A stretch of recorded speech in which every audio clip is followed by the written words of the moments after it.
আনহার বাড়িতে তাকে দিয়ে দিয়েছেন। জানেন না কি সেখানে কি রাসূলের মায়ের দুধের অভাব ছিল? এই জন্য না, বরং আরবের সংস্কৃতি ছিল যে গ্রামের মধ্যে যখন এই সমস্ত সন্তানরা বড় হয় তখন আরবীয় সংস্কৃতিতে শুদ্ধ ভাষা, শুদ্ধ সংস্কৃতিতে তারা বড় হবে, এই কারণে দিয়ে দিয়েছেন। আর হালিমাতু সাদিয়া রাদিয়াল্লাহু তাআলা আনহা ছিলেন একজন অনাথ দরিদ্র মানুষ, তাকে কেউ সন্তান দিতে চাইতো না। এভাবে বুকের দুধ খাইয়ে সন্তান পালনের মধ্য দিয়ে আরবের নারীরা সাহায্য সহযোগিতা পাইতো ওই সন্তানের মা বাবার কাছ থেকে। হালিমাতু সাদিয়া রাদিয়াল্লাহু তাআলা আনহা অত্যন্ত গরীব মানুষ, তার বুকে তেমন দুধ ছিল না, তাকে কেউ কোনো সন্তান দিতে চায়নি। শেষ পর্যন্ত সাইয়্যিদুল মুরসালিন রাহমাতুল্লাহ আলাইহিকে তিনি পাইলেন। রাসূল এতিম সন্তানকে কেউ নিতে চায় না, যে ছেলের বাবা নেই, এই ছেলেকে নিয়ে যদি আমরা পালি তাহলে আমাদেরকে কে কি দিবে। শেষ পর্যন্ত হালিমাতু সাদিয়া রাদিয়াল্লাহু তাআলা আনহা তিনি ভাবলেন যে আমাকে কেউ দিচ্ছে না আমি গরীব বলে, আর এই ছেলেটাও এতিম বলে তাকে কেউ নিচ্ছে না, আমি নিয়ে যাই। আল্লাহু আকবার। বন্ধুগণ, হালিমাতু সাদিয়া রাদিয়াল্লাহু তাআলা আনহা যখন নবী মুহাম্মদুর রাসূলুল্লাহ সাল্লাল্লাহু আলাইহি ওয়াসাল্লামকে উঠে তুলে বাড়ির দিকে রওনা করেছিলেন, তখন তার উটের গতি বেড়ে গেল। হালিমাতু সাদিয়া রাদিয়াল্লাহু তাআলা আনহার স্তনে ভরপুর দুধ এসে গেল, তাদের দিন দিন উন্নতি হওয়া শুরু হয়ে গেল। সাইয়্যিদুল মুরসালিন ডান পাশের দুধ থেকে তিনি দুধ পান করতেন, বাম পাশের স্তনটা তার দুধ ভাই আব্দুল্লাহর জন্য তিনি রেখে দিতেন। অবুধ সন্তান হওয়া সত্ত্বেও নবুয়তের ভান্ডার তার বিবেক ছিল এমন, তিনি কখনো বাম পাশের স্তন থেকে দুধ পান করতেন না। ইসলাম এই জিনিসটাকে সাপোর্ট করে যে একজন অনাথ সন্তান মায়ের দুধ পায় না, সুতরাং এই ছোট্ট শিশুটা দুধ না খেয়ে মরে যাবে, ইসলাম সেটা চায় না।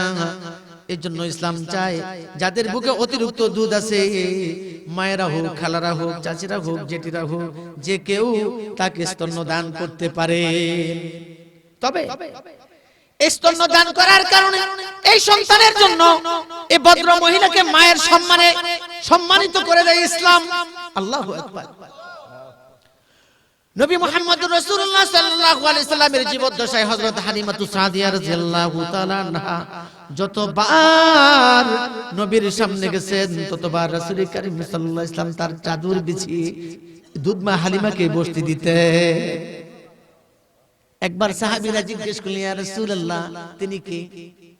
আমরা তো ওনাকে কখনো দেখিনি। তিনি প্রাণ ভরে খুশি হয়ে বলতেন, তিনি আমার দুধমা হালিমা। স্তন্য দান করার কারণে, দুধ পান করার কারণে ইসলাম এই দুধমাকে মায়ের মর্যাদা দিয়ে দেয়। সুতরাং এই সন্তান এই ভদ্র মহিলাকে কখনো বিয়ে করতে পারবে না, তার জন্য হারাম। সন্তান কি মাকে বিয়ে করতে পারে? মায়ের মর্যাদা দিয়ে দিয়েছে শুধু দুধ পান করানোর কারণে। শুধু এটুকু নয়, এই ভদ্র মহিলার স্বামীও তার জন্য দুধ বাবা হয়ে যায়। যে সন্তান দুধ পান করেছিল ওই সন্তান যদি কন্যা হয়, এই কন্যা সন্তান বড় হওয়ার পর এই দুধ বাবা বিয়ে করতে পারবে না। শুধু এটুকুও নয়, যে নারীর স্তন থেকে দুধ পান করলো, এ নারীর যদি আরো সন্তান থাকে, ছেলে থাকুক আর মেয়ে থাকুক, ওই সমস্ত ছেলে মেয়েরাও তার জন্য দুধ ভাই হয়ে যায়। এই দুধ ভাইয়ের সাথে এই সন্তানের বিয়ে শাদী হতে পারে না। ভাইয়ের মর্যাদা, বোনের মর্যাদা ইসলাম দিয়ে দেয়। কথা ক্লিয়ার? প্রিয় ভাইরা, এই কথার সাথে আরেকটা কথা বুঝে নেন। একটা এনজিওর সহায়তায় এই মাতুয়াইল মেডিকেলের মধ্যে তারা কি করছে, হিউম্যান মিল্ক ব্যাংক স্থাপন করেছে। বিভিন্ন নারীদের কাছ থেকে তারা দুধ সংগ্রহ করে এখানে জমা করবে, সংরক্ষণ করবে। আর দুধ বঞ্চিত যে সমস্ত শিশুরা দুধ পায় না তাদেরকে সেখানে দুধ পান করাবে। বিভিন্ন নারীদের কাছ থেকে দুধ সংগ্রহ করে রাখার পর এর দুধ যদি পান করানো হয়, তাহলে কি বোঝা যাবে কোন সন্তানটা, কোন শিশু কোন নারীর দুধ পান করেছে? বোঝা যাবে? কিছুতেই বোঝা যাবে না, আইডেন্টিফাই করা যাবে না। কেননা তারা বিভিন্ন নারীদের কাছ থেকে নিয়ে আসছে, এভাবে দুধগুলো সংরক্ষণ করেছে। যেরকম বিভিন্ন জায়গায় গরুর খামার করে, গাভীর খামার করে না, সেখানে গাভীদেরকে ভালোভাবে লালন পালন করে প্রচুর পরিমাণে দুধ উৎপাদন করার জন্য গাভীদেরকে সেভাবে লালন পালন করে, সেখান থেকে বিভিন্ন ভাবে বিভিন্ন পদ্ধতিতে প্রচুর পরিমাণ দুধ সংগ্রহ করে এগুলোকে বাজারজাত করে না। তো মানব মণ্ডলীর ইতিহাসটা কি এরকম যে সমস্ত বিভিন্ন নারীদের দুধ সংগ্রহ করে এখানে এভাবে বিভিন্ন দুধ বঞ্চিত শিশুদেরকে দেবে? এটা তো হতে পারে না। সংগ্রহ করার পর আর চিহ্নিত করা যায় না কোন নারীর কোন দুধ সংগ্রহ করা যায়, চিহ্নিত করা যায় না। এবং ওই নারীকে সংশ্লিষ্ট যে শিশু সন্তানটা দুধ পান করলো সেও তাকে চিনতে পারে না। পারে?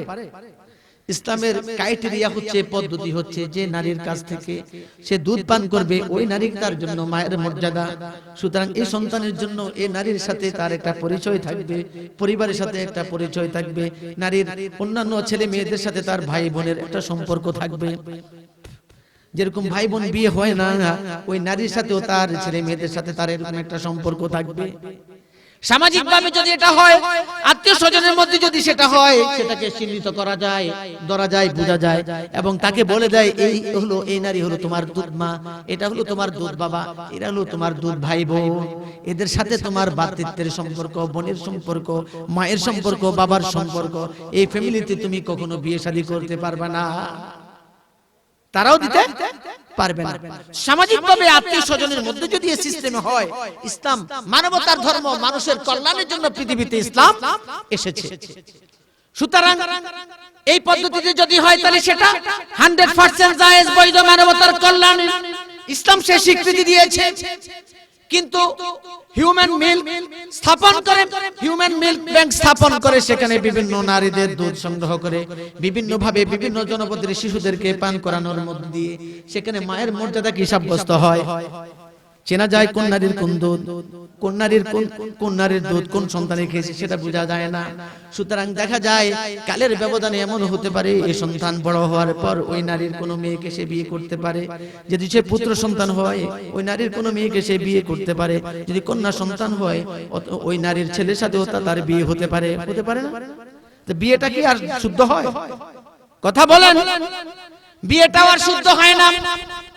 এই পদ্ধতিতে যদি হয় যেখানে বিয়ে শুদ্ধ হয় না, সেখানে নারী পুরুষের সংমিশ্রণটা কিভাবে ঘটে? দেখা যায় শুধু বাংলাদেশ নয়, সারা পৃথিবীতে যারা সন্তানের সয়লাভ হয়ে যাবে। কথা ক্লিয়ার?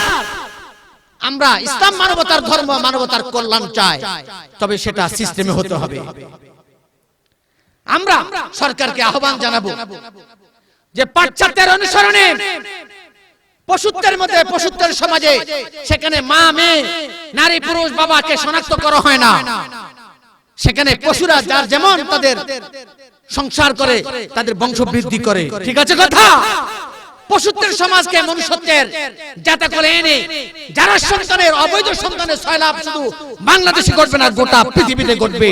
আমরা সরকারকে আহ্বান জানাবো যাতে এই কার্যক্রম থেকে ফিরে আসে, অচিরে যেন এটা বন্ধ করে দেয়। প্রিয় ভাইয়েরা, আপনাদের সামনে যে আয়াত পড়েছি, ১৫০০ বছরে অসভ্য মানুষগুলোকে সভ্য বানানোর জন্য,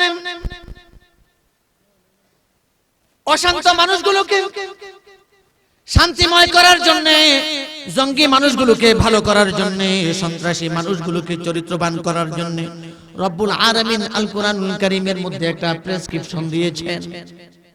এই প্রেসক্রিপশনটা আপনারা নেবেন? কারা কারা রাজি আছে দেখি? নারায়ে তাকবীর, নারায়ে তাকবীর। প্রিয় ভাইয়েরা, আমি পবিত্র কালামে পাকের একটা আয়াতে কারিমা আপনাদের সামনে উপস্থাপন করলাম।